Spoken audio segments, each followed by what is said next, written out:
sa pagsalop sa adlaw, inubanan sa kahapsay sa hangin, napuno sa kinabuhi ang Kaamulan Capitol Grounds dinhi sa Malaybalay City, Bukidnon.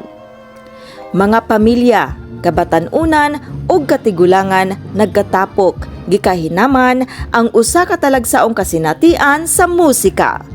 Kasinatian nga nagasaulog sa panaghiusa, kultura ug kalipay. Ang matag nota nga andam ipagawas nagdala og saad sa kahupayan ug kahinam. Ang matag instrumento nadulat sa higayon sa paghatag og tingog nga makapahiusa sa katawhan.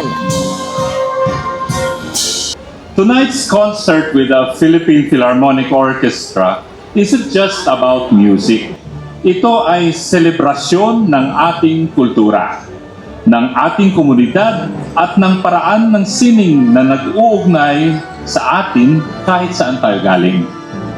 Every note you hear tonight comes from years of training, dedication, at passion ng ating musicians. We are so proud of our Philippine Philharmonic Orchestra for sharing their music with all of us.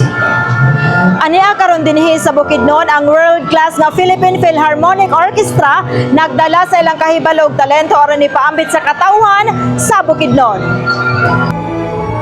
Usa ka libreng konsyerto alang sa tanan. Walay pili, walay bayad, tungod kay ang musika para sa tanan. Ang musika nahimong pinulungan nga walay pulong, naghiusa sa lain-laing kaliwatan, nagdugtong sa nagkalain-laing kultura, ug naghatag og kalipay nga madungog ug mabati. Pinaagi sa suporta ni Senator Juan Miguel Mig Zubiri nga nagpadayon sa pagpalambo sa kultura ug sining sa probinsya, nahimong posible ang maong kalihukan isip kabahin sa kasaulugan sa Kaamulan Festival. Last time ta nag-ani was, I think you were here 2024. So this is your second trip. Ang among plano is every year na nato ni sila imbitaron sa Bukidnon. Okay? So next year, we'd love to have you back in Bukidnon. As you can see, daghan yun ang gusto maminaw sa inyong very beautiful music. So live ni siya mga kaigsunan. What a treat for all of us. Usahay ang makatanaw lang ni mga big time ug mga foreigners karon gidala gyud namo ang Philharmonic Orchestra dinhi sa inyo sa Kaamulan. So once again, daghang salamat ug enjoy tanan. Ang iyang pagdasig nagpakita nga ang musika usa ka gahom nga makapahiusa sa katawhan. Sa matag lihok sa baton sa conductor, ang melodiya misaka, mikusog ug mipahilom sama sa pagbati sa matag usa nga anaa dinhi. Ang Kaamulan Capitol Grounds nahimong usa ka dakong entablado sa pagbati ug inspirasyon.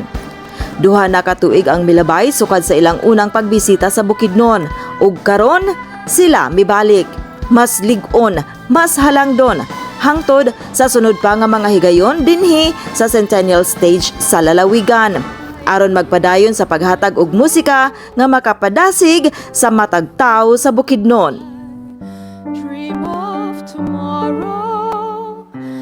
Kini nga talan-awon ang labing gitinguha sa mga lider sa Bukidnon, talagsaong kahigayunan, atong isaulog ang tinuod nga diwa sa panaghiusa para sa gipanggang probinsya. Usa ka konsyerto, usa ka handumanan nga magpabiling nakahambin sa kasing-kasing sa katawhan. With you.